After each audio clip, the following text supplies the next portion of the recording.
Voilà, j'espère que tout le monde m'entend, ça va? Il faut mettre un peu, voilà. Donc je suis très très heureux, merci beaucoup de votre accueil, très heureux d'être là, merci beaucoup à Monseigneur Ngo de son accueil, merci à mes collègues de leur invitation. Je suis très heureux d'être là. Alors maintenant, on a fait le CV là, mais aujourd'hui je suis à l'abbaye de Belloc, au Pays Basque. L'abbaye de Belloc, qui est une abbaye bénédictine fondée en 1875, et depuis quelques semaines, les moines quittent leur abbaye pour aller chez les moniales, dans deux ailes différentes. J'ai toujours un petit effet avec ça. Dans deux ailes différentes, et c'est qu'il y a un grand changement pour eux et pour elles, parce que désormais, ils partagent tous leurs offices ensemble. Ce qui est très très touchant, je dirais. Et le mouvement Habitat et Humanisme, que vous connaissez peut-être, fondé à Lyon par Bernard Devers, qui est prêtre du diocèse de Lyon, il y a plus de 40 ans, prend en charge cette abbaye, se met au service de ce lieu pour en faire un lieu de soins, et de soins au singulier. Et donc je coordonne maintenant les projets d'Habitat et Humanisme à l'abbaye de Belloc.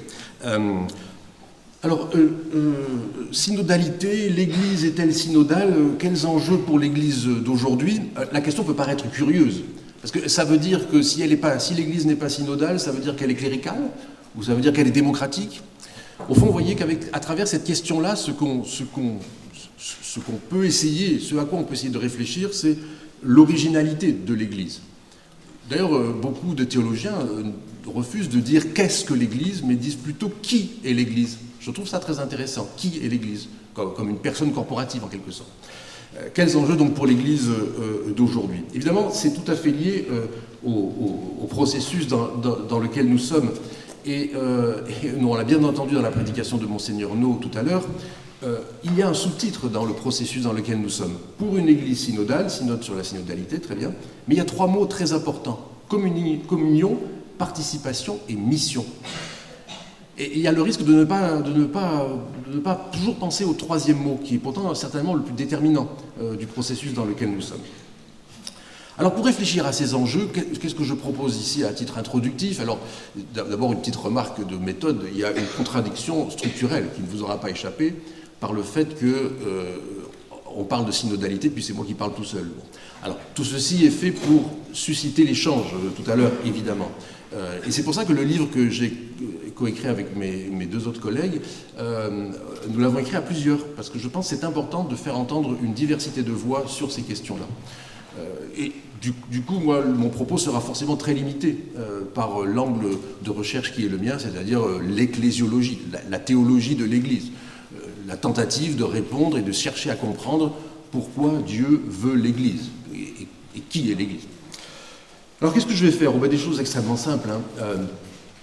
Quatre petites étapes. D'abord, réfléchir sur les mots.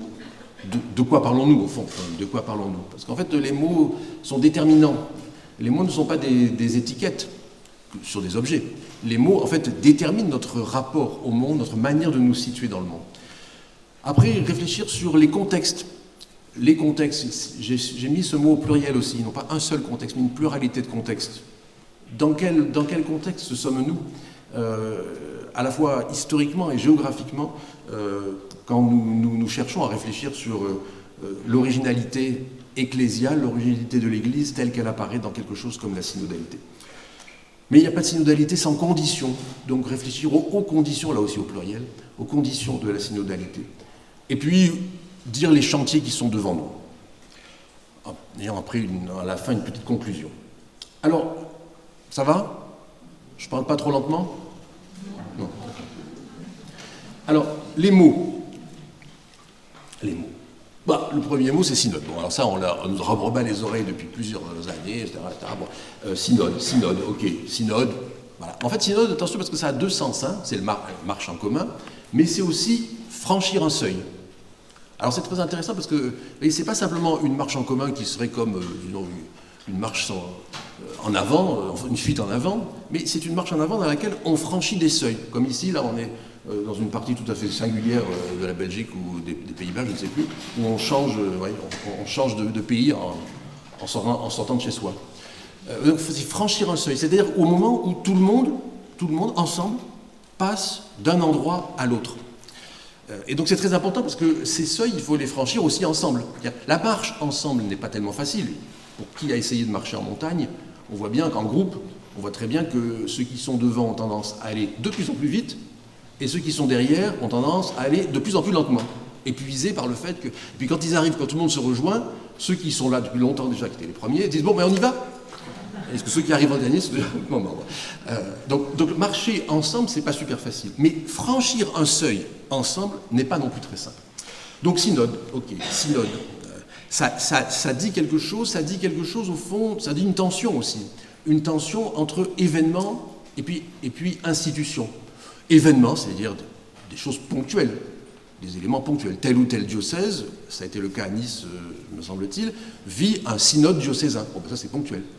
Mais ce sont aussi des institutions. Dans une paroisse, le conseil économique, c'est au fond une institution qui est là pour durer, qui est une forme synodale, bien sûr. Voilà. Donc ici, bien sûr, une tension se fait sentir entre ce qui est de l'ordre de l'événement, de ce qui se passe, et puis de ce qui est inscrit durablement. Synodal, donc c'est le deuxième mot qu'on emploie tout le temps. Alors, bien sûr, ça c'est un adjectif qualificatif, ça qualifie. Alors, ça qualifie quoi? Un processus, une manière de faire. Au fond, c'est un style synodal. Alors, bien sûr, avec le risque qu'on qualifie de synodal ce qui nous plaît bien, et puis quand ça ne nous plaît pas, c'est pas synodal. C'est toujours là. Donc comment comprendre comment qualifier ce qui est synodal? Comment comprendre et comment mesurer, par quels critères peut-on savoir, au fond, ce qu'est un processus synodal? Qu'est-ce qui nous permet de le comprendre, de le discerner, de le mesurer, de l'évaluer même? Ici, vous voyez qu'on est dans tout à fait autre chose. Synode, on est dans l'articulation entre événement et institution. Synodal, on est plutôt dans les ressources intérieures, la manière d'habiter. C'est à la fois la spiritualité, la manière de réfléchir, la manière d'être ensemble, la manière de vivre et d'associer des personnes qui ne sont pas forcément toutes adaptées à la forme que nous avons ce matin. Vous voyez, par exemple, il y a beaucoup de gens, des plus jeunes, des plus âgés, des personnes vulnérables, ceux qui sont en prison, dans les EHPAD, qui ne peuvent pas venir à ce type d'assemblée. Donc comment est-ce qu'on fait en sorte que, dans un processus synodal, on ait un style qui puisse englober le plus de monde possible? Voilà. Donc vous voyez, c'est le style. C'est le style. Troisième mot, synodalité. Alors là, on monte en élaboration, parce que là, on ne parle plus simplement d'institutions ou d'événements, on ne parle plus d'un style ou d'une manière de vivre, mais là, on parle d'un concept, la synodalité. Alors la synodalité. Ce qui est très intéressant, c'est de mesurer, au fond, le texte le plus important à lire. S'il y a un seul texte à lire, c'est celui-ci, le pape François, le 17 octobre 2015. Là, vous avez un discours qui est très facile à lire, mais comme toujours chez le pape François, c'est très subtil. Très, très subtil. Parce que quand on le lit, on dit, oui, le pape François, oui, c'est intéressant, puis il fait des blagues. Enfin, là, il ne le fait pas tellement, là, dans ce discours. Mais en réalité, si on le décortique un peu, si on prend le temps de le décortiquer un peu, c'est plein de petites subtilités. Je ne le fais pas ici, mais le pape François, dans ce discours, reprend ce que dit saint Jean Chrysostome. Église et synode sont synonymes. Parce que l'Église n'est autre que le marcher ensemble du troupeau de Dieu sur les sentiers de l'histoire à la rencontre du Christ Seigneur. Très intéressant cette formule. Très intéressant parce que on a toujours tendance à penser que nous marchons à partir de l'événement de la résurrection, ce qui est vrai. Mais nous marchons aussi à la rencontre de celui qui vient de l'avenir. Ici se dit quelque chose de l'Église, comme en tension entre ce qui est derrière nous, la mort et la résurrection du Christ, dont l'Esprit Saint, le mystère pascal, et puis ce qui est devant nous, c'est-à-dire l'avènement définitif du royaume. Et l'Église, elle est tendue entre les deux. Elle dépend tout autant de ce qu'il y a derrière elle que de ce qu'il y a devant elle. Donc c'est considérable comme formule. Mais donc Église et synode sont synonymes. Mais alors donc synodalité et ecclésialité, ça veut dire la même chose. Or, en 1987, puis après le texte a été publié en 88, il y a eu un synode convoqué par Jean-Paul II, très très important, sur la vocation et la mission des laïcs dans l'Église et dans le monde. L'exhortation, elle est connue sous son nom latin, Christi Fideles Laici. Synode très très important, convoqué par Jean-Paul II, dans lequel on définit des critères d'ecclésialité, le numéro 24 de mémoire. On définit 5 critères d'ecclésialité. C'est d'ailleurs très intéressant de regarder comment c'était prévu au début dans ce qu'on appelle l'instrumentum laboris. Vous savez qu'un synode est toujours un texte de travail, puis qui est travaillé en amont, puis travaillé par les pères synodaux, puis après une exhortation apostolique signée par le pape. Et dans l'instrumentum laboris, on ne proposait que 3 critères. Puis le travail interne au synode a évolué, les 3 critères ont changé, mais le pape Jean-Paul II, lui, a proposé 5 critères. Là aussi, c'est très intéressant à regarder. Donc on pourrait dire, les critères de synodalité ou les critères d'ecclésialité, puisque c'est la même chose, nous les avons déjà.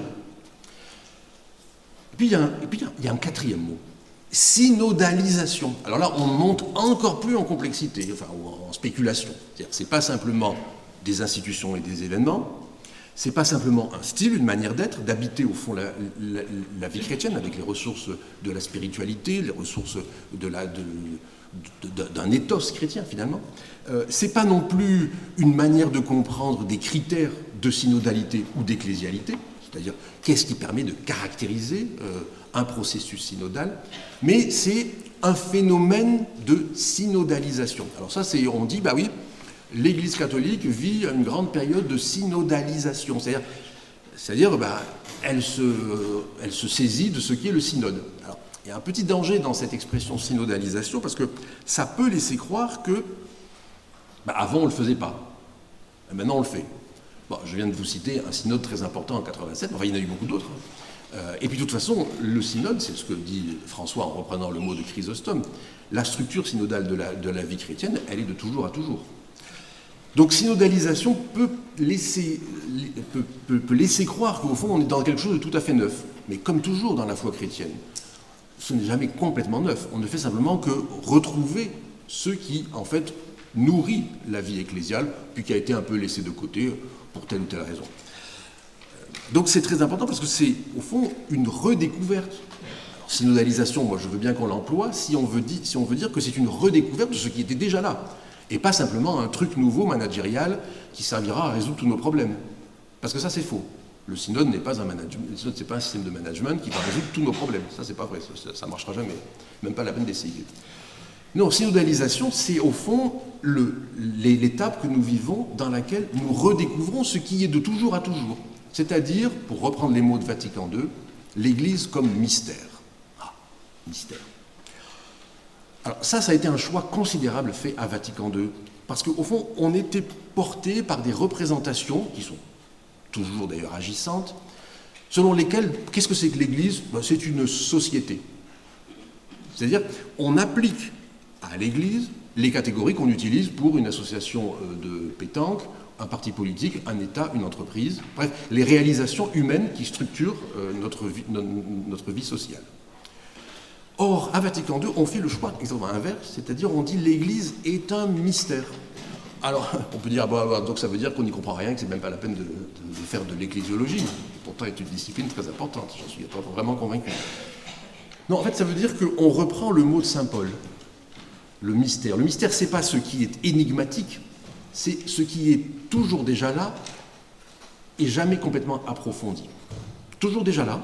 C'est-à-dire, c'est le dessein de Dieu, le dessein au sens du projet de Dieu, le projet de Dieu, et qu'on approfondit sans cesse. Donc, penser l'Église comme mystère, c'est inscrire ce qu'est l'Église dans le dessein de Dieu. Autrement dit, c'est Dieu qui veut l'Église. Et c'est pas nous. C'est pas nous qui construisons l'Église. Nous la recevons. Nous nous inscrivons toujours déjà dans une Église qui a d'ailleurs commencé avec nous, et vraisemblablement, sauf si l'histoire s'arrête. Si la parousie, c'est la fin, c'est le royaume définitif, auquel cas il n'y a plus d'Église. Mais si l'histoire continue au-delà de notre mort, l'Église continuera au-delà de notre mort. Donc nous nous inscrivons à l'intérieur de ce mystère. Mais naturellement, nous l'habitons d'une manière tout à fait singulière. Et comme disait tout à l'heure Monseigneur No, nous transmettons. C'est le sens le plus authentique de la tradition. Tradere, en latin, ça veut dire transmettre. Et donc de ce point de vue-là, ce geste-là est tout à fait essentiel, et prendre conscience que l'Église est non pas une société, une association, un parti, une entreprise, enfin tout ce que vous voulez, qui sont des réalités tout à fait honorables de nos sociétés, mais prendre conscience que l'Église est un mystère, c'est évidemment s'inscrire à l'intérieur de ce dessein de Dieu et comprendre que l'Église appartient au dessein de Dieu. Quand j'étais curé de paroisse, j'ai été 14 ans, tous les dimanches, à la messe, les gens sont au même endroit. À peu près. C'est commode parce que quand quelqu'un n'est pas là, on dit tiens. Et alors, moi, je revoyais mes paroissiens, je voyais aussi des gens côte à côte dont je savais très bien qu'il ne fallait pas qu'ils parlassent beaucoup, parce qu'ils n'avaient pas forcément les mêmes opinions, en particulier sur tel ou tel sujet politique ou autre. Donc la liturgie, de ce point de vue-là, voilà, rassemble des gens, au fond, assez différents, enfin, très différents, parfois même aux opinions carrément opposées. Et alors, quand je voyais ça, quand j'étais à cette assemblée, je me disais, oh, c'est ça l'Église que Dieu veut. C'est très singulier quand on prend conscience de cette profonde originalité du mystère ecclésial. Il y a, dans les années 40 et 50, il y a un grand liturgiste, le père Martimor, qui a montré, dans plusieurs articles de la Maison Dieu, que l'assemblée chrétienne est une forme de violence. Parce qu'elle rassemble des gens que tout, par certains côtés, devrait diviser. Mais elle les rassemble dans le même espace. Donc voilà, c'est ça. Prendre conscience que l'Église est mystère, c'est simplement approfondir le mystère ecclésial. Alors du coup, on pourrait avoir une première définition de ce qu'est, disons, la synodalité. C'est un processus d'initiation au mystère de l'Église. Processus d'initiation au mystère de l'Église. Donc de l'Église avec un grand T, qui ne se limite pas à l'Église catholique, nous en sommes bien d'accord. L'Église telle que Dieu la voit, telle qu'il embrasse, lui qui domine les espaces et les temps. Le mystère, donc inscrit à l'intérieur du dessein de Dieu, c'est Dieu qui veut l'Église, bon, très bien. Initiation, ça veut dire progressivement, et on n'a jamais terminé, comprendre cette profonde originalité, et c'est un processus. Alors, nous connaissons des processus d'initiation. C'est très évident, par exemple, dans le catéchuménat. Le catéchuménat, d'ailleurs, le rituel s'appelle RICA, rituel d'initiation chrétienne des adultes, et qui, au fond, la forme, je dirais, normale du baptême, est un processus d'initiation. Et on fait découvrir progressivement ce qu'est la vie chrétienne, qui n'est pas qu'un contenu, qui n'est pas qu'une série de normes, qui est une vie interne et un service des pauvres, les deux. Une vie intérieure, une intelligence et un service des pauvres. Et il y a toujours ces trois dimensions dans la vie chrétienne. Et donc il y a un long processus pour initier les catéchumènes et les amener au sacrement d'initiation chrétienne. Eh bien, au fond, le synode, c'est ça, c'est un processus d'initiation au mystère de l'Église. Alors du coup, immédiatement, une question vient. Mais dans quel contexte ? Parce que vous comprenez bien que ce processus d'initiation, de la même manière que pour les adultes, il s'adapte toujours à l'homme ou à la femme qui se présente en disant « je veux devenir chrétien ». Ce processus, il est prévu, c'est le même pour tout le monde, mais il est chaque fois différent selon les personnes. Nous le savons bien, si vous avez fait de l'accompagnement de catéchumènes, vous savez très bien à quel point ça demande une très grande délicatesse intérieure pour s'adapter, pour prendre en compte, plus exactement, c'est plus que l'adaptation, c'est prendre en compte le cheminement, au fond assez mystérieux, par lequel un homme ou une femme choisit, en étant adulte, de devenir chrétien ou chrétienne. Et donc, c'est la même manière, ce processus d'initiation au mystère de l'Église, il a lieu dans des contextes. Alors là, bien sûr, il y a des choix radicaux que je fais tout de suite, vous voyez, des contextes. Contexte au singulier ou contexte au pluriel. Quand on lit les synthèses diocésaines, je ne les ai pas toutes lues, en France, on est assez frappé que, on peut avoir l'impression, c'est un peu l'impression que j'ai, celle que j'ai lue, que c'est le contexte immédiat dans lequel les gens ont été amenés à s'exprimer, puis on a fait après des synthèses, c'est le contexte ecclésial. C'est-à-dire, ah oui, mais dans la paroisse, tatati, tatata. C'est souvent frappant. Quand on lit des synthèses faites par les conférences épiscopales d'autres pays, en particulier dans des pays où la situation des chrétiens est extrêmement fragile, voire, oui, plus que ça, ils sont menacés. Par exemple, la synthèse nationale qui vient d'Iran ou du Bangladesh, et dans des pays où alors là, on voit très bien que le contexte n'est pas du tout le même, oui, mais pas du tout. On ne pense pas d'abord, si vous voulez, à l'administration de la sacristie. On ne pense pas d'abord au partage du pouvoir dans l'espace liturgique. Non, on pense d'abord au fait d'être chrétien, en l'occurrence ici catholique, à l'intérieur d'un pays où on est persécuté. Qu'est-ce que ça veut dire ? Et comment on annonce quand même le Christ ressuscité dans ce contexte-là ? Donc c'est pour ça que moi, à mon avis, il vaut mieux mettre un pluriel et penser les contextes. Mais alors par quoi on commence ? On commence par le cléricalisme ou par la crise écologique? Ah mais c'est tout à fait déterminant. Parce que la manière dont vous entrez dans un processus synodal détermine le contenu du processus synodal. Si vous dites, mes amis, nous sommes dans un monde qui est de plus en plus violent et de plus en plus chaud, qu'est-ce que ça va changer pour la Méditerranée? Ben là, je me situe à Nice, hein. Je suis Marseillais, donc je suis sensible à ça. Qu'est-ce que ça va changer pour la Méditerranée? Mais ça va tout changer, hein. Tout. Bon. Donc, vous voyez, c'est pas la même chose que si on dit est-ce qu'il faut, oui ou non, des filles servantes d'hôtel? Je ne néglige pas la deuxième question, pas du tout. Elle est à mon avis très importante. Mais par quoi on commence? Voilà. Par quoi on commence? Par quel contexte? Dans quel contexte avons-nous immédiatement présent à l'esprit? Personnellement, moi j'ai tendance à partir plutôt du contexte politique.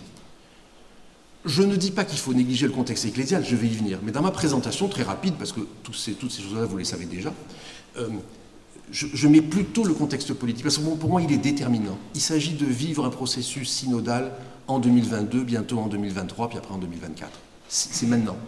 Dans un monde qui est très très différent de celui qu'on a connu, même il y a quelques années. C'est tout à fait frappant. En quelques années, les choses changent complètement. Donc moi j'ai plutôt tendance à penser qu'il faut commencer par le politique. Mais c'est peut-être une déformation de l'ecclésiologie. Parce que l'ecclésiologie, la théologie de l'Église, pense évidemment naturellement d'abord le politique. Donc on a même du mal à qualifier. Qu'est-ce qu'il faut dire? Crise, bouleversement, transformation, révolution, mutation, effondrement, bifurcation, En fait, les mots sont tellement... Enfin, ce que nous vivons est tellement singulier, tellement inédit, qu'on n'a même presque plus de mots, parce que crise, bon, toutes les crises... Bon. Alors moi, si vous me permettez, je commence par les contextes politiques. Bon, voilà, bon, mais ça c'est tout à fait discutable. Je suis tout à fait... Pourquoi? Ben voilà, alors j'ai une liste hein, que vous compléterez, que vous discuterez, parce que tout ça c'est discutable. Les bouleversements climatiques et l'éco-anxiété. L'éco-anxiété, elle est tout à fait frappante. J'ai rencontré cet été au moins, je dirais, 3 couples jeunes qui ne veulent pas avoir d'enfants. Ça m'a profondément troublé. J'avais jamais... Et puis c'est construit, hein, c'est pas simplement qu'ils peuvent pas. Hein. Enfin, ils n'ont pas essayé, ils n'ont pas essayé d'aller jusqu'au bout, je veux dire. Comprenez-moi. Mais ils font le choix de ne pas avoir d'enfants. Bon.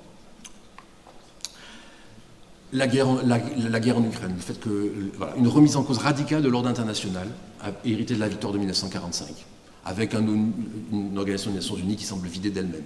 Tout ça, si vous voulez, est extrêmement troublant pour qui, moi je suis d'une génération qui a connu la chute du mur de Berlin, qui a cassé un bout du mur de Berlin en août 90, hein, voir tout ça bouleversé est extrêmement troublant. Et j'étais en Ukraine au mois de novembre dernier, et je peux vous dire que c'était... il y avait déjà tous les morts, enfin, il y avait des photos de soldats morts de 2014, quand la Russie a envahi la Crimée. Une crise de la représentation démocratique. En France, on a eu 2 scrutins, 4 tours, avec une abstention qui n'a cessé de croître. Je ne comprends pas d'ailleurs que les hommes et les femmes politiques ne disent pas qu'ils n'arrivent pas à dormir. Des conditions de travail complètement transformées. On sait que un tiers, ou peut-être 50% des emplois de demain ne sont pas encore arrivés. Donc ça veut dire que pour ceux et celles qui commencent leur vie professionnelle, ils vont devoir changer plusieurs fois de métier. Donc acquérir sans cesse des compétences. D'où le problème de la formation, qui est énorme. Une révolution anthropologique, bien sûr, par exemple, notre supérieur général à l'oratoire a prévu une réunion avec les autres établissements avec lesquels il travaille pour tous les cadres éducatifs du réseau, parce que pratiquement dans chaque collège ou lycée, il y a un ou plusieurs élèves qui est en transition de genre. Je vous assure que dans un établissement, donc quand c'est des adolescents, forcément, hein, ils ont moins de 18 ans, ça perturbe quand même pas mal le dispositif. Hein. Familial, évidemment, mais aussi scolaire, et puis c'est comme les suicides, hein, ça peut être un petit peu contagieux. Donc voilà, donc une révolution anthropologique radicale, bon, il y a d'autres choses, GPA et tout ça. Donc ça, vous voyez, c'est ça, ces contextes politiques, pour moi, ils sont déterminants. Ils expliquent ce que c'est que vivre un processus synodal. Mais je n'oublie pas les contextes ecclésiaux, qui sont tout aussi déterminants. Mais je les mets en deuxième. Le Guadeloupe, alors je vais vite, hein, parce que tout ça, nous le connaissons. Des églises historiques en profonde évolution. L'Église catholique est un bon exemple, mais les autres églises historiques, donc les églises protestante unie de France, c'est ça que je veux dire par église historique, face aux plus récemment venus, c'est-à-dire des églises évangéliques plus récentes, je pense au pentecôtisme ou aux églises charismatiques. Parce que les églises baptistes sont des églises historiques, évidemment. Un centre de gravité catholique qui bouge, c'est sûr, on a élu un pape qui venait d'Argentine, le prochain, ben, je ne sais pas, si vous avez des idées, vous pouvez toujours les dire. Mais enfin, voilà, centre de gravité passe au sud, hein, c'est évident, ça se voit dans la création des cardinaux. Des interrogations très profondes sur le cléricalisme, je n'ai pas besoin de faire un dessin.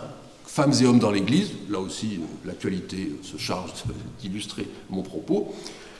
Moi, je dirais aussi, il faut aller jusqu'au bout et dire finalement une interrogation sur la primauté romaine.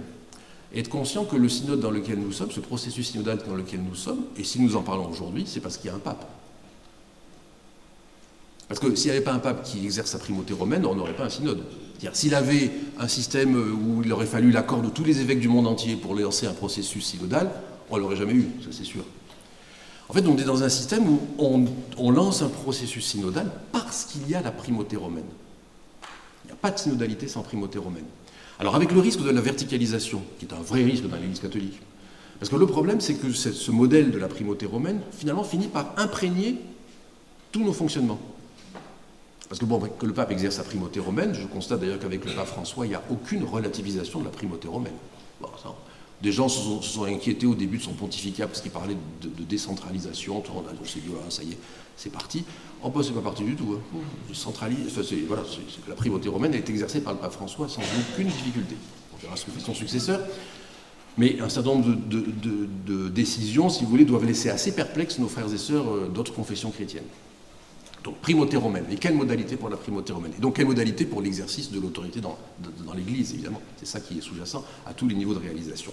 Et donc, ici, on voit bien qu'on est dans ces contextes-là, et c'est tout à fait essentiel. De sorte que pour moi, pour répondre au troisième mot, qui est le mot mission, ce processus d'initiation au mystère de l'Église consiste d'abord et avant tout par cette opération de discernement des signes des temps. Et j'ai fait là brossé à gros traits de façon caricaturale, et donc totalement discutable, etc. Je suis parfaitement d'accord. Simplement quelques signes des temps. Cette fameuse formule d'origine évangélique, bien sûr, vous le savez, mais qui a été utilisée par d'abord Jean XXIII et ensuite dans Gaudium et Spes en particulier. Les signes des temps, dans Vatican II, les signes des temps. Discerner les signes des temps. Les signes des temps ne sont pas que des signes positifs, ce sont aussi des crises. D'ailleurs, Gaudium et Spes, les joies et les espoirs, les tristesses et les angoisses. On oublie toujours ce qui suit. C'est pas que une vision naïve de l'histoire humaine. Nous savons bien que l'histoire est tragique, nous le savons par notre propre existence d'ailleurs. Donc discerner les signes des temps pour l'annonce de l'Évangile. Peut-être que c'est peut-être ça, vous voyez, l'importance de prendre conscience des contextes, c'est pour mesurer que ce processus d'initiation au mystère de l'Église passe par le discernement synodal des signes des temps. Ça veut dire que si on veut faire un synode, qu'est-ce qu'il faut faire? Ou si on veut vivre un processus synodal, qu'est-ce qu'il faut faire? Mais commencer à plusieurs, bien sûr, à savoir ce qui se passe, à qualifier le temps présent. Que se passe-t-il? Que vivons-nous? Qu'est-ce que je vis moi et que vivons-nous? Comme curé de paroisse, moi dans les 3 paroisses dont j'ai été le curé, et puis le sanctuaire Saint-Bonaventure à Lyon, dont j'étais le recteur, j'ai jamais vraiment réussi, mais un de mes successeurs dans une des paroisses a réussi, à faire en sorte que le conseil paroissial, ou le conseil du sanctuaire pour Saint-Bonaventure, soit un lieu où on est la moitié du temps pour parler, par exemple, pour une paroisse du quartier. En général, les conseils paroissiaux, on commence tout de suite par dire « ah, la chorale a fait ceci », puis après « qu'est-ce qu'on fait pour le carême ?» et, voilà. Et en fait, moi, je n'ai jamais réussi. Mon successeur dans 2 paroisses de Lyon dont j'ai été le curé, puis lui est arrivé après, avait réussi à faire en sorte qu'on parle, pas la moitié du temps, mais un moment quand même, que se passe-t-il dans le quartier? Donc, vous voyez, discerner les signes des temps est une opération tout à fait essentielle à mon avis.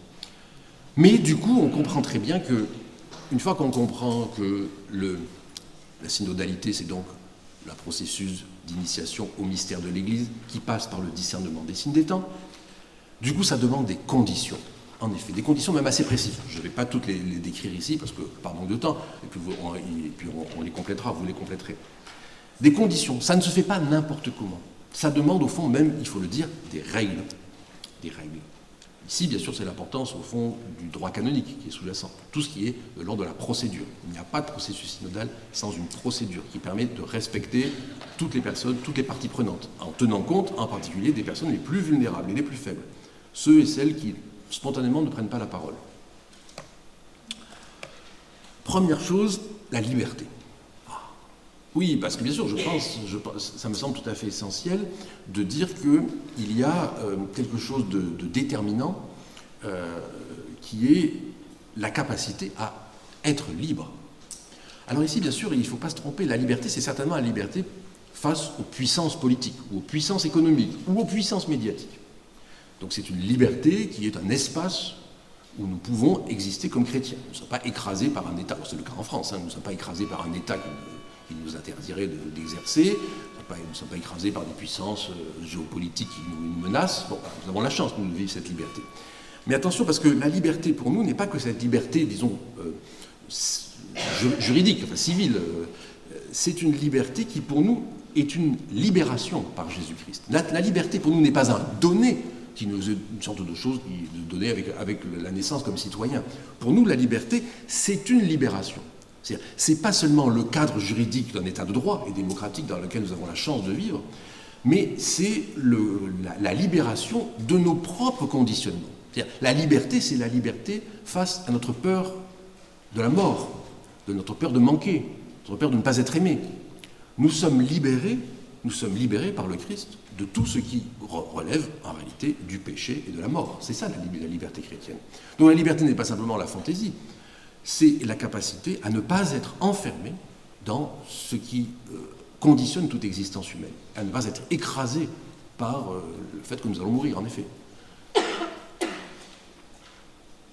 Deuxième condition essentielle, Monseigneur Naud tout à l'heure a beaucoup insisté là-dessus, grâce au texte et à la nouvelle traduction liturgique qui est bien meilleure à mon avis, sur la parole de Dieu, c'est-à-dire l'écoute. Alors l'écoute, c'est l'écoute, mais vous voyez, c'est l'écoute de la parole de Dieu. Mais deuxième condition, liberté pour écouter. C'est pas une liberté pour faire, c'est une liberté pour être capable d'écouter. Donc derrière ici, il y a le fait que c'est finalement assez compliqué d'écouter la parole de Dieu comme parole de Dieu, c'est-à-dire de la recevoir comme parole de Dieu. Parce qu'il y a toujours le risque, au fond, de ne pas se laisser facilement déplacer par celle-ci, de l'assimiler. Nos frères et sœurs protestants, par exemple, ils ont des exercices, des pratiques bibliques très, très intéressants. Je prends un exemple que j'ai vécu avec une collègue pasteur protestante avec laquelle je travaillais beaucoup quand j'étais à Lyon. Vous prenez un texte super connu, Luc chapitre 15. Un homme avait 2 fils. Le plus jeune des 2 lui dit, bon, vous connaissez, vous enlevez un certain nombre de mots, bien choisis bien sûr, puis vous donnez le texte avec les mots qui manquent en disant aux gens, remplissez. Sans la Bible. Hein. Bon. Ah, c'est sidérant, je peux vous dire. C'est sidérant comme nous sommes capables de ne pas entendre la parole. Donc entendre la parole, de ce point de vue-là, c'est une exigence considérable. Si les Juifs tous les jours disent « Shema Israël », « Écoute Israël »,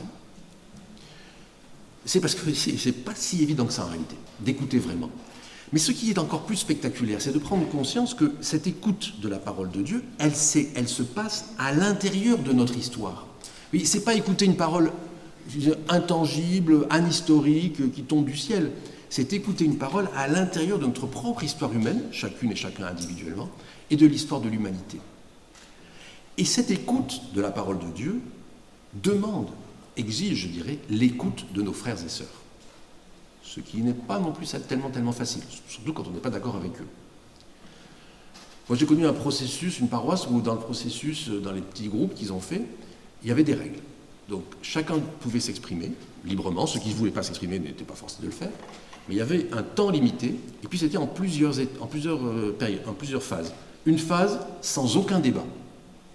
Puis après, une deuxième phase avec débat, je crois, puis une troisième avec une forme de synthèse. Bon. Ce qui était très intéressant, c'est que ça a permis à des gens de découvrir ce qui est très habituel dans les mouvements d'action catholique, dans les mouvements de spiritualité. C'est-à-dire l'écoute de l'écho que la parole de Dieu suscite chez nos frères et sœurs. Qui est une expérience toujours incroyable. Même pour des textes pour lesquels, moi je me souviens de cas très précis, vous voyez la parabole du jugement dernier, Matthieu 25, c'est vraiment un paroissien d'une de mes paroisses, quand j'étais curé, qui m'a fait comprendre, je ne l'avais jamais lu, j'avais prêché 15 fois, ou 35 fois dessus, bien sûr. Voilà, donc cette capacité, écoute de la parole de Dieu, c'est l'écoute de l'écho que cette parole suscite chez nos frères et sœurs. Ce qui implique immédiatement une troisième condition. C'est que ça demande, de notre part et de la part des autres évidemment, de risquer le témoignage. Mais ce qui est, au fond, exigeant, c'est de mesurer, d'accepter cette libération en Jésus-Christ, de l'accepter vraiment. On ne l'accepte jamais complètement d'ailleurs. Beaucoup de choses en nous résistent à la nouveauté évangélique. Enfin, d'accepter, d'essayer d'accepter un peu plus ce que signifie cette libération, d'écouter vraiment la parole jusque dans l'écho qu'elle suscite chez nos frères et sœurs, et de risquer une parole personnelle, de passer de la militance au témoignage. Tout est là. Si on commence un processus synodal en disant « Ah, de toute façon, moi je sais qu'il faut que les prêtres se marient », pas de problème. Vous voyez, ça c'est de la militance. Bon. Peut-être que la personne qui dit ça, moi j'ai connu ce cas, je pense à un cas très précis, en réalité, il faut l'aider à comprendre ce qui lui fait dire ça. Qu'est-ce qui, dans sa propre existence, conduit à une telle conviction? Et du coup, oui, on passe de la militance au témoignage. C'est-à-dire de l'idée, l'Église doit faire ceci, les évêques doivent faire cela. C'est fou tout ce que les évêques doivent faire. Ah, je mets ma vie en jeu. C'est pas l'Église doit faire ceci et cela, et de changer, ou faire je sais pas quoi. Non, c'est je joue mon existence dans une parole avec parésie. Donc parésie ici veut dire franchise, veut dire liberté d'expression. Mais pas pour dire n'importe quoi, pour dire ce par quoi je mets ma propre existence en jeu. Donc c'est pas des idées vagues, c'est pas des opinions. C'est le moment où je dis, bah oui, pour moi, la résurrection de Jésus, dans mon existence, c'est, voilà, à chacune et à chacun, c'est le témoignage que j'ai reçu d'une tante, d'un catéchiste, de quelqu'un de mon entourage, etc., etc. Mais entrer dans une forme de récit, au fond. Donc pour moi, c'est tout à fait déterminant. Il n'y a pas de processus synodal de ce point de vue-là sans risquer sa parole personnelle. Et c'est cela qui permettra d'écouter véritablement la parole telle qu'elle se donne à entendre chez nos frères et sœurs et qui nous aidera à approfondir la libération ou la liberté que nous recevons par grâce, la libération qui s'effectue en nous depuis le jour de notre baptême jusque eschatologiquement dans le royaume. Oui, des conditions tout à fait essentielles qui sont nécessaires pour que le processus d'initiation au mystère de l'Église qui passe par un discernement des signes des temps, demande comme condition celle-ci et puis d'autres encore évidemment. Mais du coup, ça ouvre des chantiers. Des chantiers. Alors attention, hein, les chantiers, c'est pas des chantiers tout à fait neufs.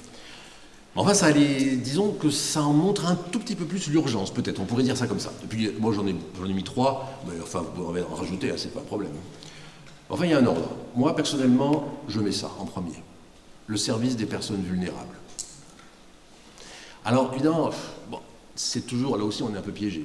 Je préfère dire vulnérable que pauvre. Parce que la pauvreté risque toujours d'être entendue. Alors, ou bien on l'entend purement dans un sens matériel, ou bien on dit ah, non, c'est aussi les pauvres en esprit. Vulnérable, ça veut dire qui? Ça veut dire tout le monde, hein, et voilà, nous sommes tous. Mais enfin, pas de la même manière, quand même. Et il y en a pour qui c'est plus accentué. Par exemple, quand j'étais directeur de Saint-Bonaventure à Lyon, il y a eu une année où le chemin de croix, qui était donc tous les vendredis de carême, avait été animé un vendredi de carême par une communauté de gens du Carmont, qui s'appelle le Sapel, au sud de Lyon, qui a été fondé au sud de Lyon par un couple, les Paturbes. Donc c'est des gens du Carmont qui sont venus animer le chemin de croix. Ah je peux vous dire, moi j'ai jamais vécu un chemin de croix comme ça. Parce que, si vous voulez, ils ont dit des choses, ils ont animé, ils ont chanté, bon très bien, mais en fait, ils nous ont aidés à entrer dans le chemin de croix qu'eux-mêmes vivent. Voilà, donc nous, on a pris conscience de ça. Voilà, donc, vous voyez, ou là je pense à ce qui s'est fait, par exemple, pour associer des personnes en EHPAD, dans des processus synodaux, des synodes diocésains même. En EHPAD, c'était en plus le synode diocésain auquel je pense, c'était sur la jeunesse. On dit, mais justement, au contraire. Et donc, il y a eu tout un système qui a été mis en place pour permettre à ceux et celles qui sont dans ces établissements, qui ont sûrement des choses à dire, mais simplement, il faut prendre les moyens de faire en sorte que leur parole soit entendue, ce qui demande bien sûr un accompagnement particulier. Donc le service des personnes vulnérables comme naturellement la clé centrale pour, disons, marquer la signature du christianisme dans l'histoire. Le christianisme dans l'histoire, c'est le soin des corps et des intelligences. Donc ça, c'est une clé, à mon avis, tout à fait essentielle. Deuxième chose, bah oui, l'œcuménisme, bien sûr, évidemment. L'œcuménisme comme un chantier. Alors, il y a un chantier encore devant nous, il est bien entamé, on pourrait dire, oui, peut-être, encore pas mal de travail, à mon avis. C'est-à-dire la prise en compte, comme dit Jean-Paul II, de l'échange des dons. C'est-à-dire, nous avons à recevoir de nos frères et sœurs d'autres confessions chrétiennes. Et je pense à une paroisse, par exemple, pour le synode, là, ils ont fait venir, au début, ils ont invité les deux pasteurs, ces deux femmes pasteurs du temple qui est à côté, et ils ont dit, est-ce que ça vous intéresse de venir? Elles sont venues toutes les deux, une réunion, un peu comme ça. Après, elles ont participé à tout le processus, tellement ça les a passionnés. Et c'était très intéressant, parce qu'elles apportaient leur expérience de la synodalité telle qu'elle est vécue dans l'Église protestante unie de France, avec ses grandes richesses, et puis aussi quelques problèmes. Et du coup, l'œcuménisme, c'est là où ça devient vraiment intéressant, c'est quand c'est un échange de dons, où on n'est pas simplement pour dire, de toute façon, nous, on est les meilleurs, venez chez nous parce qu'on est les meilleurs, ce qui est quand même pas complètement crédible, mais nous, ça va pas très très bien, vous non plus, peut-être que quand vous nous direz comment vous arrivez à faire face à vos difficultés, ça va nous éclairer sur les nôtres. Voilà, l'échange des dons. Donc c'est déterminant dans tout le processus synodal, à mon avis. Et puis bien sûr, la structure apostolique des ministères. Bien sûr, évidemment, bien sûr, c'est tout à fait déterminant, en effet, la manière dont les autorités fonctionnent dans l'Église, et en particulier les ministères. Avec ici la structure apostolique. Parce qu'il y a eu un recadrage à Vatican II qui n'a pas été complètement reçu, pour des raisons sur lesquelles on pourrait s'expliquer. Un recadrage où on est passé, disons, d'une compréhension sacerdotale des ministères à une compréhension apostolique des ministères. Et ça s'est joué en particulier par la place donnée à l'évêque. Les ministères dans une église diocésaine sont pensés à partir du ministère épiscopal. Donc c'est un recadrage qui n'a pas été complètement reçu et qui a de lourdes conséquences pour tous les ministères ordonnés, les évêques, les prêtres, les diacres, et pour les ministères confiés à des hommes et des femmes baptisés laïcs. Donc ici c'est un véritable chantier, nous ne sommes qu'au début, mais après tout,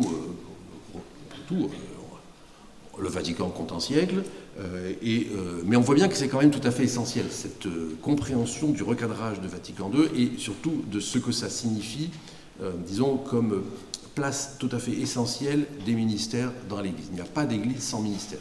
Toutes les Églises chrétiennes, même celles qui affirment le sacerdoce universel de tous les baptisés, toutes les Églises chrétiennes ont des ministres, c'est-à-dire des hommes ou des femmes qui ont une responsabilité publique dans l'Église. Donc pour nous catholiques, c'est cette structuration apostolique des ministères qui est, à mon avis, à creuser. Donc une définition possible de la synodalité. Ben voilà, on y est.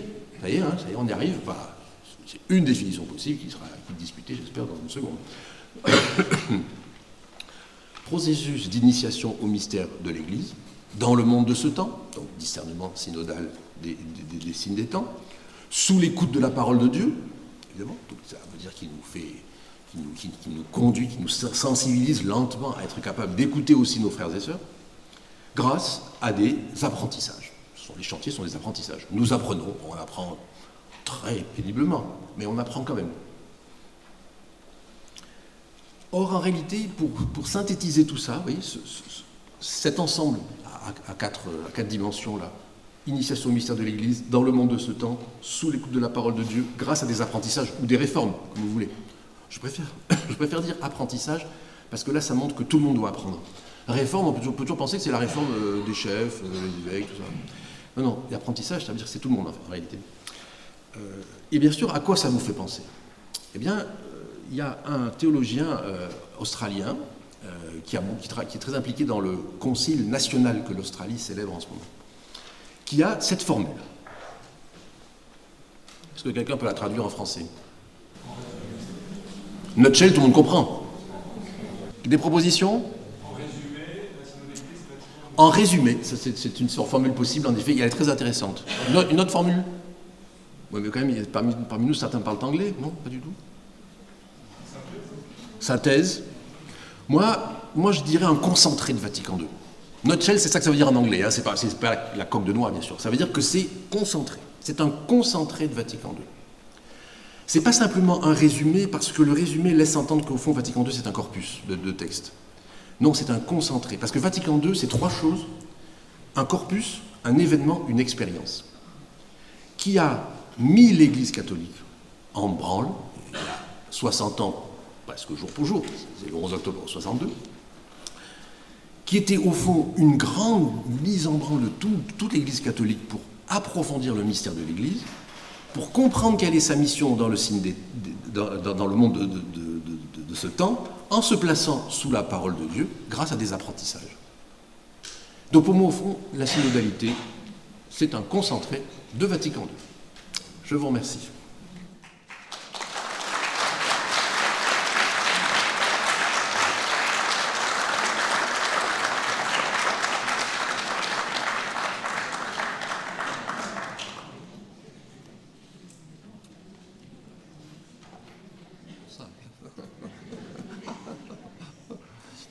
Peut-être que je peux répondre. Merci beaucoup, hein, c'est très intéressant. Hein, merci beaucoup de ces échanges. Alors bien sûr, vous avez absolument raison sur la dimension politique. C'est ce que j'avais mis dans la révolution anthropologique. Ça comprenait pour moi la question homme-femme. Et d'ailleurs, la question, c'est de quand fait-on dater cette révolution anthropologique? C'est un débat chez les historiens.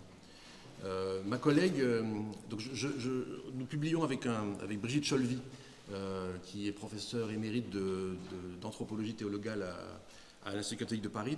On publie dans quelques jours un livre sur Vatican II, qui s'appelle « Un catholicisme sous pression, Vatican II et nos questions d'aujourd'hui », dans lequel, ce livre, on ne fait pas Vatican II vers nous, mais plutôt nous vers Vatican II.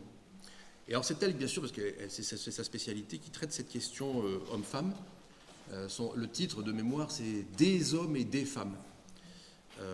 Donc hommes et femmes, bien sûr, inséparablement, d'une certaine façon. Et puis non pas la femme, mais des femmes, non pas l'homme, mais des hommes. Elle, dans son propos, elle dit, au fond, beaucoup de choses changent pour des raisons, disons, on pourrait dire structurelles, si on était marxiste, hein, des raisons infrastructurelles, c'est-à-dire le travail, le changement de la fécondité, donc la pilule, etc., donc les années 50. Donc, en tout cas, c'est certain que quand je voulais dire révolution anthropologique, je visais aussi ça. Mais je pense qu'il y a quand même des questions proprement ecclésiales qui ne peuvent pas ne pas se poser. Par exemple, si vous voulez, pour prendre un exemple, dans l'Écriture, il y a quand même quelques versets qui sont assez problématiques, il faut bien le dire. Taceat mulier in ecclesia, dit saint Paul, enfin, dans 1 Timothée. Au nom de cette phrase qui est dans le canon biblique, on pourra toujours avoir des pratiques discriminantes. Donc ça nous interroge quand même. Nous interroge, à mon avis. Et du coup, pourquoi revenir à Vatican II? C'est pas pourquoi y revenir, parce qu'on n'y revient pas, justement. C'est ça qui est intéressant pour moi dans la formule même de Osmond Rush. C'est un concentré de Vatican II. Ça veut dire, c'est pas pour retourner 60 ans en arrière, certainement pas. Mais c'est au contraire pour comprendre ce que nous recevons aujourd'hui. C'est l'étape nouvelle de réception de Vatican II dans laquelle nous entrons. Ce serait facile, je ne vais pas le faire ici parce que ça prendrait un peu de temps, de montrer que cette étape nouvelle, qu'on peut qualifier de synodale, voulue par le pape François et mise en œuvre au long de ce pontificat, est une étape dans laquelle il s'appuie sur les étapes précédentes. Pour le dire en super rapide, Jean-Paul II est celui qui nous fait passer du corpus à la boussole. C'est-à-dire, en 85, le problème c'est le corpus. Comment interpréter le corpus Vatican II? Jean-Paul II a cette intuition, proprement géniale, de désigner Vatican II comme une boussole. Ça arrive en 99, c'est repris dans un texte de 2001, pour le passage au nouveau millénaire. C'est très intéressant, parce que du coup, c'est pas qu'un corpus. C'est une boussole, ça permet de s'orienter dans le monde qui vient. Et Benoît XVI franchit encore un pas supplémentaire en corrigeant Joseph Ratzinger, qui est très fort. C'est extraordinaire, hein, de lucidité, d'honnêteté. Il corrige Joseph Ratzinger, qui avait opposé tradition, continuité et rupture en 1984. Et en 2005, dans un discours extraordinaire, son premier discours à la Curie, le 22 décembre 2005, Benoît XVI corrige Ratzinger et dit c'est continuité versus, enfin c'est discontinuité versus continuité dans la réforme. C'est-à-dire qu'il fait entrer le vocabulaire de la réforme de l'Église. C'est Benoît XVI, c'est pas le François. Et donc ça explique comment, vous voyez, en s'appuyant sur ces deux pas déjà franchis par ses prédécesseurs, François fait faire ce pas supplémentaire d'une étape synodale de la réception. Voilà. Donc c'est pas revenir à Vatican II, ça vous avez tout à fait raison, c'est comprendre ce que ça veut dire que pour nous recevoir le Concile Vatican II, qui n'est pas le seul concile. Recevoir Vatican II veut dire aussi recevoir les conciles précédents, évidemment. Et ça prend d'autant plus d'importance que nous approchons de 2025. Et 2025, ce sera le 1700e anniversaire du premier concile œcuménique, 325 Nicée. Et que donc on va réfléchir, toutes les églises chrétiennes, même celles qui ont plus de mal avec l'idée même de concile, mais enfin en tout cas les églises qui accordent une autorité structurante au concile et à la succession des conciles, vont réfléchir de nouveau à ce que c'est que cette succession des conciles. Donc de ce point de vue-là, l'Église catholique n'est pas l'Église de Vatican II. C'est l'Église de Vatican II, Vatican I, 30, la 35, jusqu'à... C'est cette succession qui compte. Et ça joue beaucoup pour l'interprétation même du corpus. Mais donc c'est pas du tout, effectivement, vous avez raison de dire, c'est pas du tout revenir à Vatican II, c'est vivre l'étape nouvelle de réception de Vatican II qui, pour moi, se joue dans la prise de conscience de l'expérience propre à Vatican II. Ce que les pères conciliaires, les experts, les journalistes, et au fond le peuple chrétien qui était tout autour, a vécu dans ce moment-là. C'est ça que nous recevons. Qui consiste à quoi? C'est ce que j'ai essayé de synthétiser, mais c'est discutable évidemment. C'est approfondir le mystère de l'Église et la mission de l'Église aujourd'hui en discernant les signes des temps, sous l'écoute de la parole de Dieu et par des réformes. Donc, pour moi, si vous voulez, c'est pas revenir, en effet, c'est vivre une nouvelle étape de la réception. Et du coup, ça permet de comprendre... moi, je pense que je ne sais pas si je dirais que c'est une église différente. Hein. Moi, je serais plutôt favorable à ce que disait Benoît XVI. C'est le même sujet église qui se déploie dans l'histoire. Nous sommes dans l'église des apôtres, la même. C'est-à-dire, si vous voulez, l'unité, c'est pas que l'unité à un instant donné géographique, c'est l'unité historique. Tout à l'heure, Monseigneur Nou a fait allusion au Père de l'Église. Mais c'est tout à fait frappant quand on lit, là maintenant je suis dans un lieu bénédictin, donc je relis, ce que je n'ai pas fait depuis longtemps, la règle de Saint Benoît. Ah mais c'est tout à fait fascinant, hein, à quel point on peut communier, bon, moi je ne suis pas bénédictin, je n'ai pas vocation à le devenir j'imagine, mais on peut communier à ce texte tellement ancien, et pourtant il nous parle encore. Ça c'est une expérience d'unité de l'Église. Très fort pour moi. Mais ça, c'est vrai pour Thérèse de Lisieux. Enfin, c'est vrai pour, voilà. Donc, c'est ça, c'est la même Église, en effet. Mais qui doit faire face... Alors, la question, c'est... Elle doit changer. Parce que être fidèle, c'est changer. Ne pas changer, c'est être infidèle. C'est ce que disait Newman. Le cardinal Newman, un oratorien britannique, anglais, pas britannique, anglais, disait ça. La tradition, pour être fidèle, il faut beaucoup changer. J'imagine que celles et ceux qui ont une expérience conjugale peuvent sans doute témoigner de quelque chose comme ça, je suppose. En tout cas, c'est donc certainement au nom de l'unique mission apostolique d'annoncer la résurrection du Christ au monde qui vient que l'Église est en train de changer. Elle a toujours changé d'ailleurs. Elle a toujours changé. Ceux qui disent l'Église de toujours ou la messe de toujours, ça fait sourire, bien sûr. C'est vraiment une ignorance de l'histoire. Bon, ça a toujours changé, ça change tout le temps. Alors, la question de l'interreligieux est une question très intéressante, merci de l'avoir posée. C'est vrai qu'ici, je n'ai pas du tout fait allusion, vous avez raison de le soulever. Je n'y ai pas fait tout à fait allusion, disons, c'est passé un peu vite, bien sûr, pas de façon explicite. Quand j'ai parlé de « Écoute Israël », et vous voyez, j'ai insisté sur le fait que ce n'est pas simplement les Juifs anciens, Israël historique, qui écoutent Israël, mais c'est les Juifs d'aujourd'hui. Or, justement, c'est ce rapport avec Israël, qui est un rapport avec l'Israël d'aujourd'hui, Israël historique, tout ce qu'on voudra, mais aussi l'Israël d'aujourd'hui, qui met le christianisme dans une forme très singulière d'ouverture à ce qui n'est pas lui-même. Et nous vivons au fond d'une foi qui est reçu et vécu toujours par un peuple vivant aujourd'hui. Donc on ne peut pas penser qu'on est le tout, parce qu'il y a Israël. Et ceci nous rend donc parfaitement, disons, parfaitement, non, il ne faut pas exagérer, ça devrait nous rendre parfaitement compétents pour entrer en relation avec des formes d'altérité, dont l'altérité interreligieuse. Et de ce point de vue-là, si vous voulez, le rapport à Israël, pour moi, est tout à fait déterminant. Je ne le mets pas dans l'interreligieux, évidemment. Je ne le mets pas non plus dans l'œcuménisme, naturellement. Je le mets partout, parce que tout, en fait, tout dans notre vie, tout dans notre manière de vivre la foi chrétienne est une interaction avec Israël. Les psaumes qu'on a dit tout à l'heure, ce chapitre de Coëlette qui est un bijou, voilà. Bon. Et donc cette capacité à être en interaction avec ce qui n'est pas nous pourrait se jouer, devrait se jouer dans ce qui est dit sur rejoindre des personnes extérieures, ce qui est absolument juste.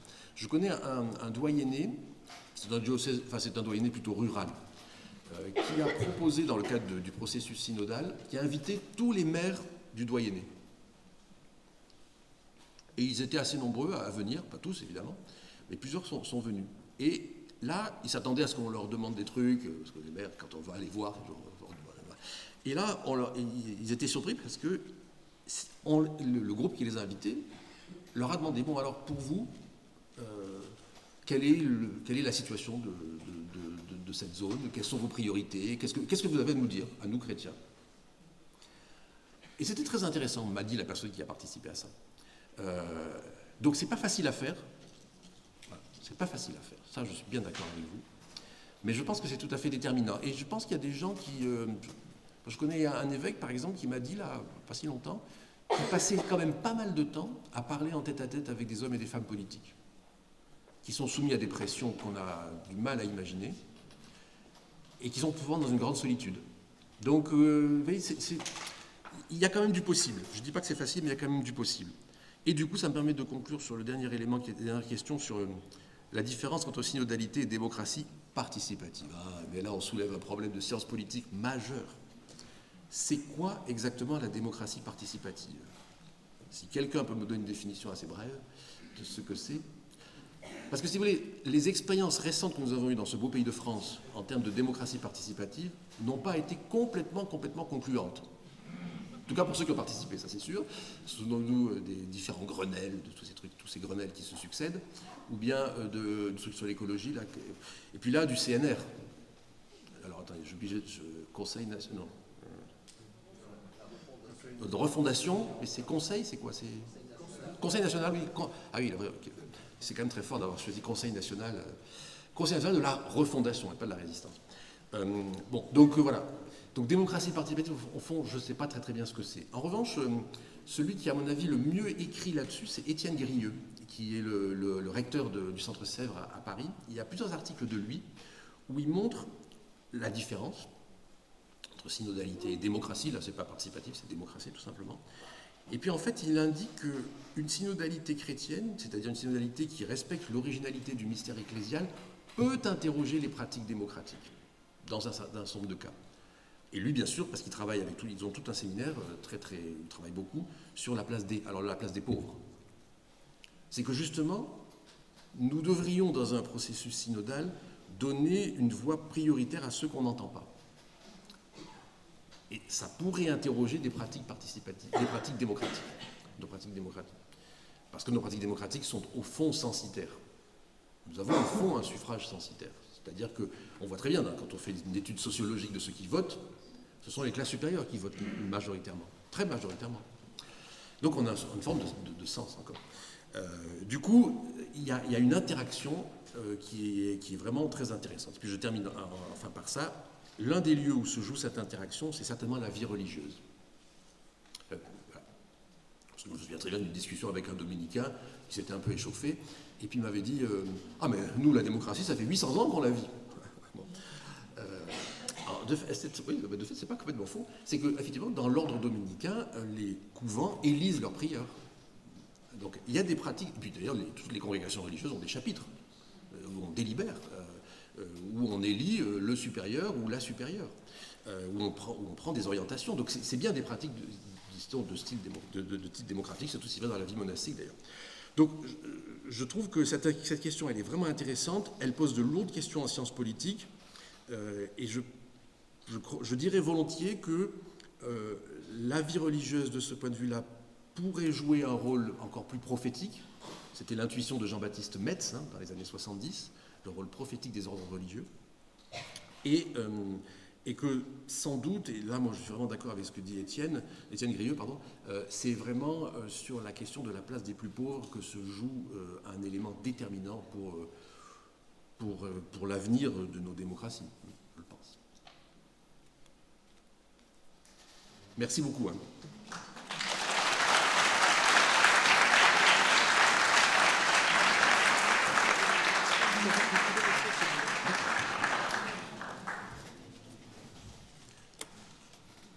Nous clôturons notre rencontre, notre conférence avec l'intervention de Monseigneur Long.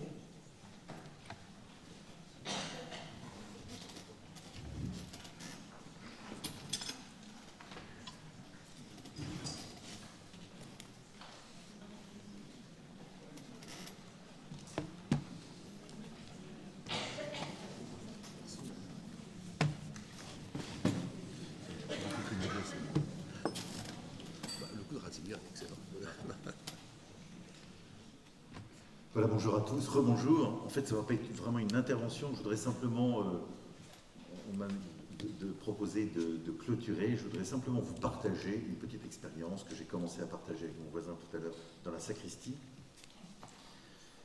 et qui est reliée à la synodalité, donc ça tombe tout à fait très bien. En fait, j'ai fait mes études à Rome, à la grégorienne, dogmatique, en ecclésiologie aussi. Et j'avais la chance d'avoir un professeur qui était grand ami du préfet de la congrégation pour la doctrine de la foi à l'époque, qui s'appelait Ratzinger, et qui, en séminaire de licence de dogmatique, en 5e année, nous emmenait chaque trimestre une demi-journée, donc c'est arrivé pendant 2 ans pour moi, partager nos questions de notre séminaire avec Joseph Ratzinger. Donc on avait beaucoup de questions, donc c'était, pour nous qui étions étudiants, c'était une expérience un peu fabuleuse, voilà. Et entre autres, je me rappelle une question, un jour il y avait une question sur la synodalité. Donc un des étudiants, on n'était pas beaucoup, on était une dizaine, avait posé une question sur la synodalité. Alors la grande grâce de Ratzinger, c'est qu'il écoute d'une façon extraordinaire et avec une douceur. Immédiatement, il vous donne une réponse très percutante, comme s'il avait eu la question il y a 8 jours et qu'il avait eu le temps d'y réfléchir. Et donc, il y avait une question où un des étudiants, ou une étudiante, je ne me rappelle plus très bien, lui avait dit en fait, qu'est-ce que c'est vraiment la synodalité? Bonne question pour nous ce matin. Et il avait répondu du tac au tac, donc j'avais noté la réponse, donc je vous la partage. 2 points. Et chez Ratzinger, c'est toujours très ordonné. Et donc, il y avait 2 points. Premièrement, la synodalité, c'est déjà une expérience spirituelle. Et je pense que le mot « expérience » est tout aussi important. Voilà, un peu dans la suite de ce qui a été dit tout à l'heure, c'est que Ratzinger insiste beaucoup sur cette question de l'expérience. Voilà. Vous savez, toujours du partage. Le mot « dialogue » chez lui est fondamental. Vous savez, la foi est toujours un dialogue, voilà. Et donc une expérience spirituelle. Et alors je ne me rappelle plus exactement, pardon, ça fait longtemps ce qu'il avait dit, mais j'en ai retenu quelques idées tout au moins. Donc une expérience spirituelle. Et c'est déjà une expérience spirituelle. Vous voyez, c'est pas de l'organisationnel, c'est pas d'abord quelque chose sur l'Église institution, c'est pas quelque chose, voilà, c'est la dimension d'ouverture à Dieu. Un peu, c'est pour ça que je me réjouissais de la lecture de ce matin. Et de la traduction nouvelle, je suis d'accord avec vous, que je pense beaucoup bien meilleure que l'ancienne, d'ouvrir nos oreilles. Voilà, écoute Israël. Donc c'est une expérience spirituelle, c'est-à-dire c'est ouvrir mon cœur à Dieu. C'est d'abord écouter Dieu. D'abord écouter Dieu. Alors souvent on a l'impression, on pourrait avoir tendance, de nous écouter soi-même, voire d'écouter nos frères et sœurs, ce qui est tout à fait très bien, mais pas forcément d'abord d'écouter Dieu. Vous voyez, et ça sous-entend, me semble-t-il, à la fois une disponibilité du cœur. C'est une disponibilité, c'est un vrai travail, entre guillemets. Voilà, c'est un vrai travail, vrai travail. Toute la vie spirituelle nous invite à écouter Dieu. Voilà. De disponibilité intérieure, d'attention, d'accueil de ce que le Seigneur dépose dans mon cœur ou me dit à travers les autres. Et donc une expérience de discernement.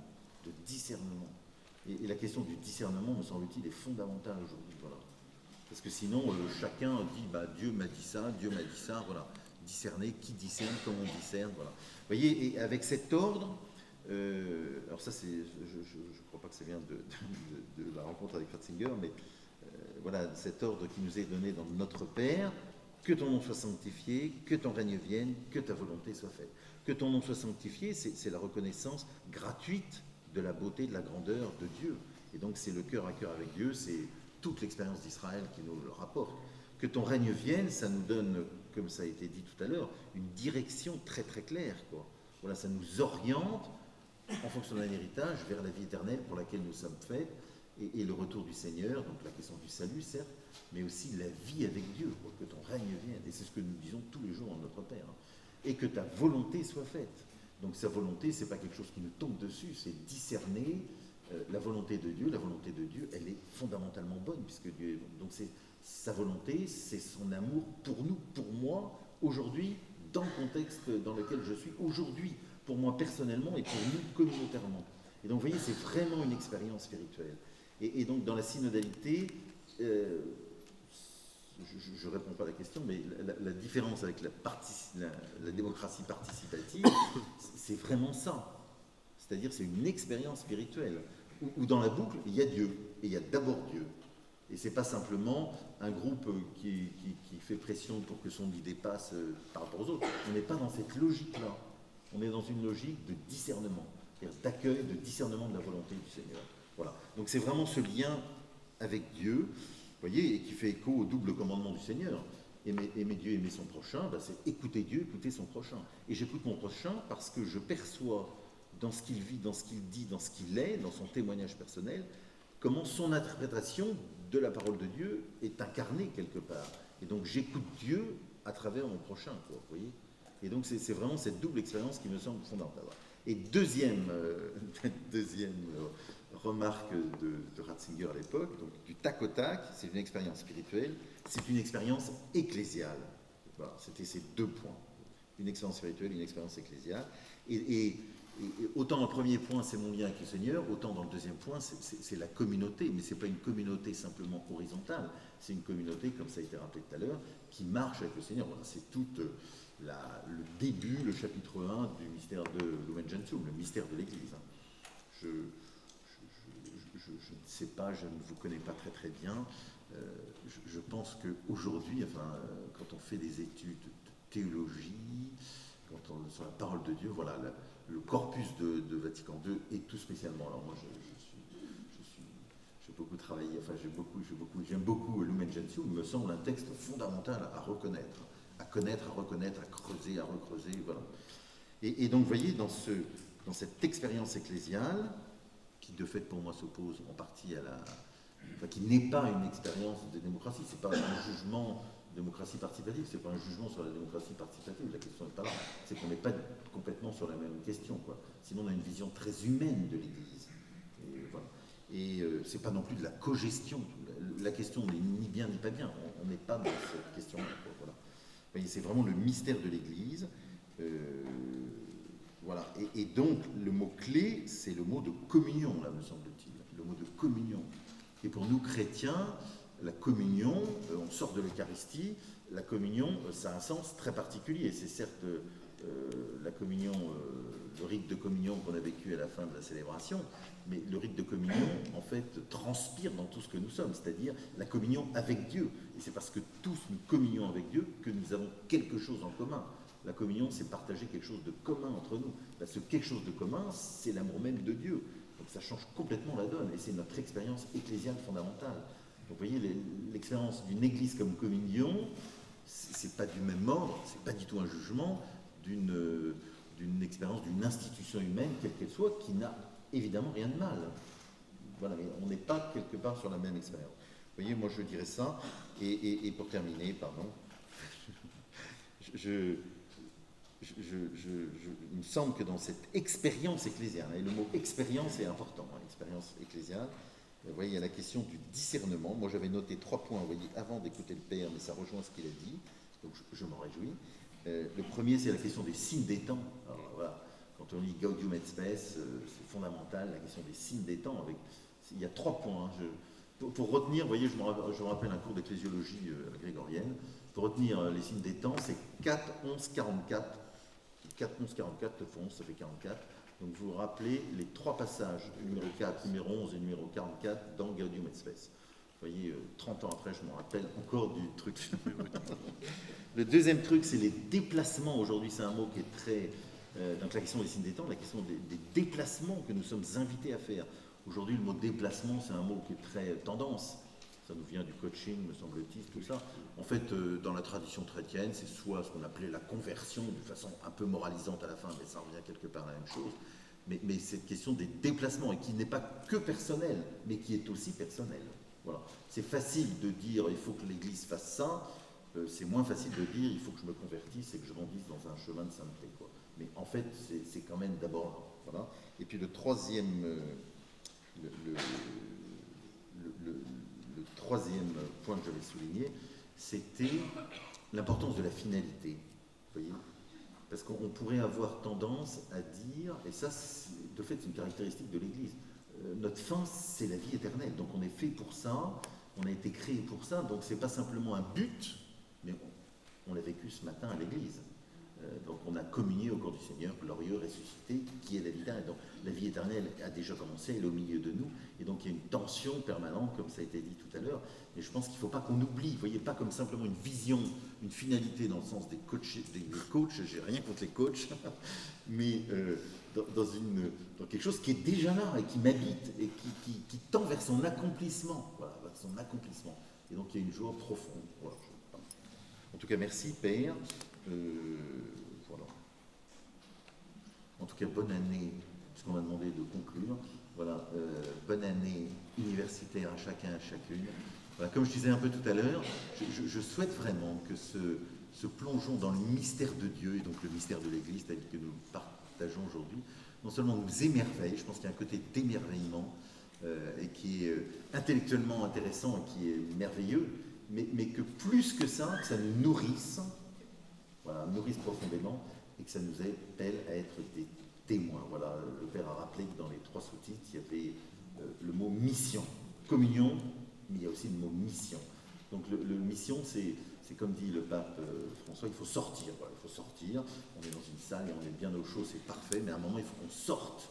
Et qu'on sorte, et le témoignage de la foi, voilà, comme disait Benoît XVI encore, il parle de la joie de la foi. Moi j'aime bien cette expression, la joie de la foi. Ça rime, en plus en français, alors qu'à l'origine c'est pas en français, mais ça rime, mais en fait c'est très vrai, la joie de la foi.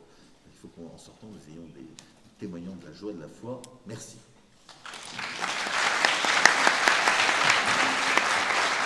C'est pas trop vite beaucoup. Pour rester au nom de l'Institut et de tous les présents, nous vous remercions de tout cœur pour votre présence. Merci. Seigneur. Bravo.